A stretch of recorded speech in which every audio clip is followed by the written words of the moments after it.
and attest to God's faithfulness. Last year was so hard, one of the hardest, years of my life. We were in and out of the hospital. We're like lab rats. There was no type of testing we didn't do while seeking for a child. I suffered 3 recurrent miscarriages, and then I had to go through pre-genetic testing, IVF. The process started in May 2022, and till November, it was very difficult. And just a day before we were supposed to go in for a transfer, the news came that none of the embryos were good.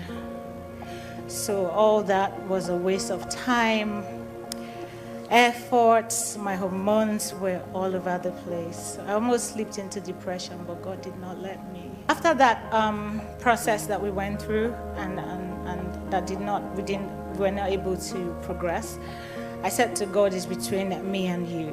We would always make reference to the words that we get from Pastor Jerry on NSPPD. I may not see the rain, I may not see the wind, but my valley is filled with water.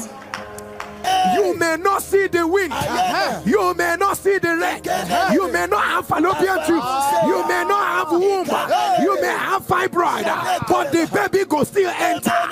And it's not by process, but by grace. In December, I was going to England for further investigation, but then normally we would check, we're like, they're always managing me and everything, but I cared less. So upon getting there, they found that I had spontaneously conceived. And because my test was so high, my beta HCG was really high, they said you have to come in immediately for a scan.